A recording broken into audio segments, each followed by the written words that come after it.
बिस्मिल्लाहिर्रहमानिर्रहीम अस्सलाम वालेकुम। पूरी दुनिया के अंदर पाकिस्तान इस वक्त हाईलाइट हो रहा है। जो मौसमियाती माहिरीन एक्सपर्ट्स हैं या उसके बाद साइंटिस्ट, उन्होंने वार्निंग जारी की है कि पाकिस्तान इस वक्त सिर्फ आप ये समझिए कुदरत के रहमो करम पर है, और कुदरत के रहमो करम पर भी सिर्फ दुआएं अब पाकिस्तानियों को बचा सकती हैं, क्योंकि जो सूरत हाल इस वक्त पैदा हो रही है, ना तो उनके करता धरता किसी को पता है, किसी को परवाह है।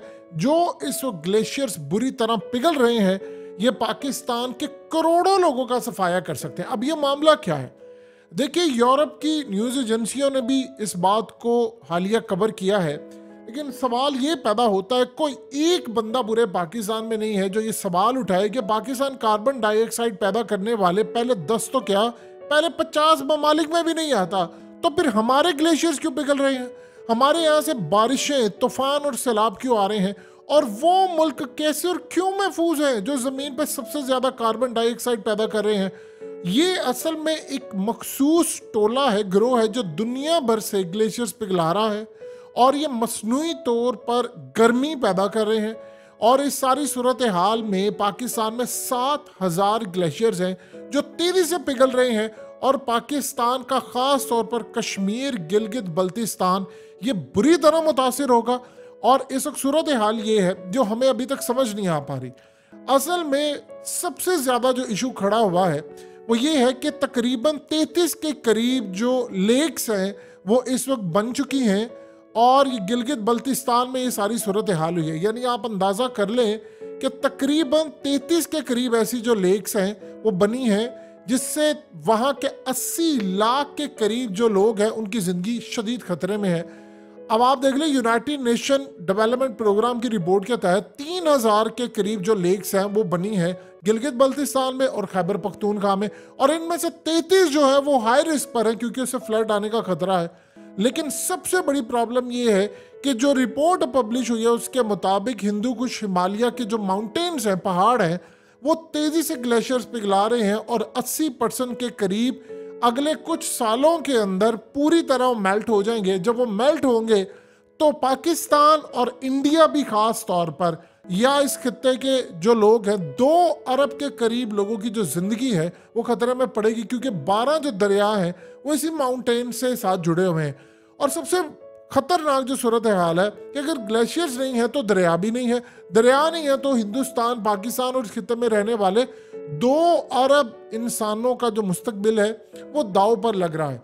अब इस सारी सूरत हाल के अंदर ये खास प्लानिंग का नतीजा है, ना हमारे यहाँ पर कोई इसको सोचने को तैयार है।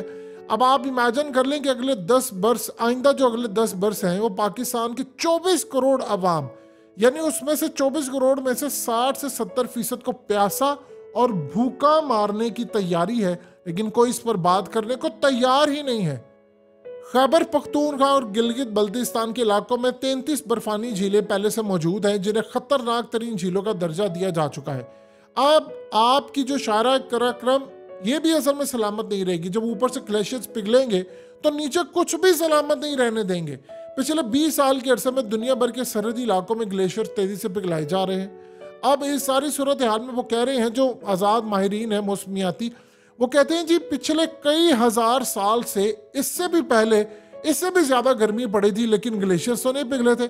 ये कहा जा रहा है जी कार्बन डाइऑक्साइड तो फलाना और ये वो, जो जितनी गर्मी है गाड़ियों की वजह से, फैक्ट्रीज की वजह से। पहली तो बात है, पाकिस्तान 0.1% भी नहीं है, तो दुनिया भर के अंदर जितनी अब है वो माजी के अंदर इससे ज़्यादा थी, तब तो ग्लेशियर्स नहीं पिघले। तो अब ग्लेशियर्स कैसे पिघलना शुरू हो गए हैं? इसको मसनूई तरीके से असल में ग्लेशियर्स पिघलाया जा रहा है। देखिए, जो बरे-आज़म अफ्रीका है उसमें युगंडा और कांगो के सरहदी पहाड़ी सिलसिले में कभी 40 से ज़्यादा ग्लेशियर्स थे। 2005 में इनकी तादाद आधी से भी कम हो गई। अब जो पिघलते रहे, तो उसके बाद इस सारी सूरत हाल के अंदर वो कह रहे हैं कि 20 साल के बाद ये सब कुछ वहाँ से गायब हो जाएगा, ना बिजली हो सकेगी पानी से और ना ही कोई और मामला है। अब सवाल ये पैदा होता है कि पाकिस्तान के साथ जो किया जा रहा है, अभी जो इन्होंने वार्निंग जारी की है, और वार्निंग के मुताबिक पूरा पाकिस्तान इस वक्त इन ग्लेशियर्स के मरहूने मिन्नत है, और यहाँ पर जिंदगी का खात्मा है। देखिए, वहाँ पर पहले ही लोगों के पास कुछ नहीं है, वहाँ पर कोई चीज़ ही नहीं हमें नज़र आती, ना वहां पर कोई ऐसी सूरत हाल है जिसमें हम अपना मुल्क चला सकते हैं। वहां कोई सुपरमार्केट नहीं होती। 2300 मीटर ऊपर लोग रहते हैं सतह समंदर से, तो आप बताइए वो वहां पर कैसे अपनी जिंदगी मैनेज करेंगे। यानी असल में वहां से सी पैक आ रहा है और वहां से सी पैक के आने के बाद अचानक से गर्मी पड़ना शुरू हो गई है, और गर्मी पड़ने के बाद फिर मौसम तब्दील हो रहा है, बारिशें हो रही हैं। गर्मी बढ़ती है तो खीर गर्मी पड़ती है, बारिश होती है खीर है। उधर आप देखिए खाली पाकिस्तानी दुनिया भर के, आप यूरोप को देख रहे हैं, हीट वेव से वो इतनी बुरी तरह मुतासिर हो रहा है, इतनी बुरी तरह मुतासिर हो रहा है कि यूरोप के अंदर उन्होंने कहा कि टूरिस्ट इस दफा ना आए, वहां पर लोग मर रहे हैं। किसी जगह 50 डिग्री टेम्परेचर, कभी किसी ने सोचा था कि इटली या स्पेन में 48 डिग्री टेम्परेचर होगा? और जिन लोगों ने पिछले कोई 70 80 100 साल में गर्मी देखी नहीं है वहां पर, वो लोग वहां पर एसी चलाने का रवाज नहीं है, तो वहां पर ये सूरत हाल पैदा हो रही है। कौन मौसम को कंट्रोल कर रहा है? अब हमें यह कहा जा रहा है कि जी पूरा गिलगित बल्तिस्तान इस वक्त रिस्क के ऊपर है और सिर्फ खुदा ही है जो बचा सकता है। अब बताइए पाकिस्तान के अंदर कोई डिबेट हो रही है इसके ऊपर कि यार ये कैसे ग्लेशियर्स पिघल रहे हैं? उससे भी बड़ी बात, जब हम जिम्मेदार नहीं है इस चीज के, तो फिर हमारे मुल्क में सैलाब, पहले ही सैलाब आए, उससे बीमारियां फैली, आपकी एक्सपोर्ट बंद हुई। ये जो IMF के ये डिफॉल्ट वाली जो सिचुएशन आई है वो क्यों आई है?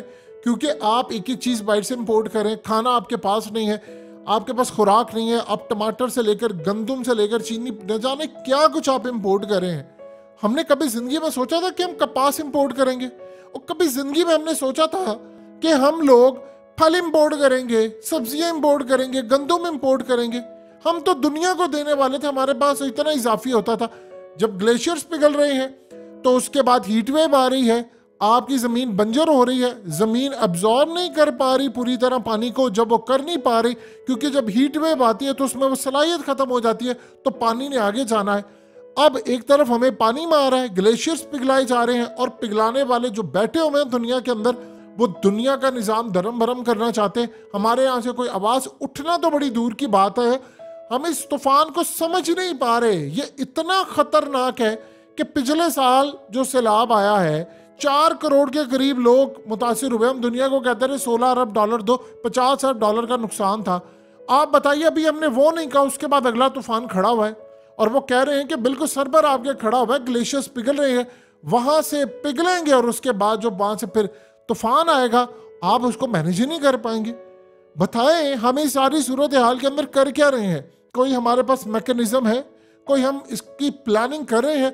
अब सवाल ये पैदा होता है कि जो लोग मसनूई तरीके से गर्मी पैदा कर रहे हैं या मौसम बदल रहे हैं, उनका मकसद क्या है? वो चाहते क्या है?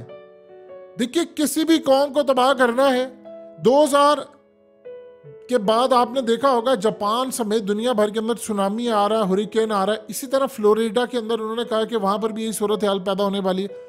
जापान के अंदर क्या हुआ था? उसका सारे का सारा एटमी प्लांट कितनी बुरी तरह तबाह हुआ कि कई जगहों पर जो खास तौर पर रेडियो एक्टिविटी थी वो चली गई और उस समंदर में सब कुछ बह गया, सब कुछ गर्क हो गया। तो इस सारी सूरत हाल के अंदर किसी भी मुल्क को तबाह करना है, उसका एटमी प्रोग्राम तबाह करना है, तो आप हर जगह पर सैलाब, हर जगह पर चीज़ें, वो सारी तमाम चीज़ें आप भेज दें और उसके बाद आप देखिए कि आपके साथ होता क्या है।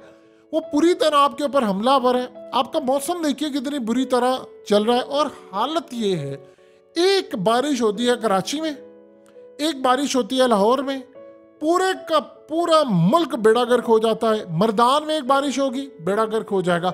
गिलगित बल्तिस्तान की तो खबर ही नहीं आती। वो बेचारे, तो आप ये समझ लें कि हमने उनको क्या समझाया हुआ है कि हालिया हम लोग इनकार करते रहे कि ट्विटर की जानिब से जो लोग, यानी इंडिया ने उनको कह दिया ये मेरा इलाका है, तो वहाँ पर मिसाल के तौर पर जिस तरह हकीकत टीवी, उसका ट्विटर अकाउंट इंडिया के अंदर बैन है, तो जो बंदा गिलगित बल्तिस्तान से हकीकत टीवी का ट्विटर अकाउंट देखना चाहेगा, वो कहेंगे जी नहीं, ये इंडिया के अंदर बैन है। हमारी अथॉरिटीज़ ने कहा जी ऐसा कुछ नहीं हुआ। जाकर पूछे ज़रा गिलगित बल्तिस्तान के लोगों से, क्या वो एक्सेस कर पा रहे? वो कह रहे नहीं, जिनको इंडिया ने बैन किया है वो नहीं हो पा रहे।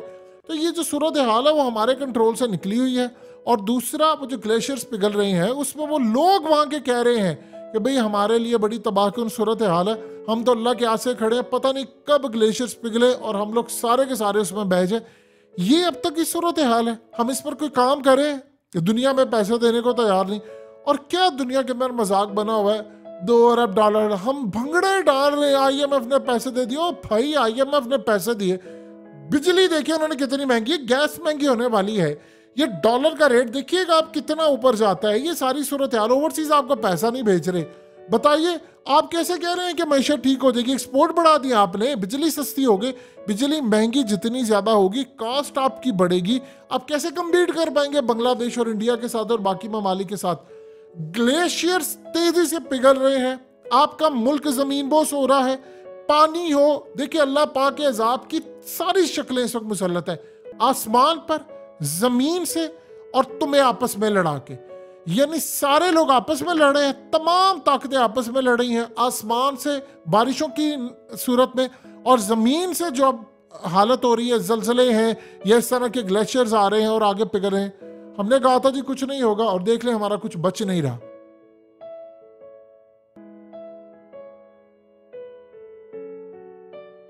हकीकत टीवी को सब्सक्राइब करना मत भूलें, वीडियो को लाइक करें, शेयर करें और कमेंट सेक्शन में अपनी राय का इजहार जरूर करें।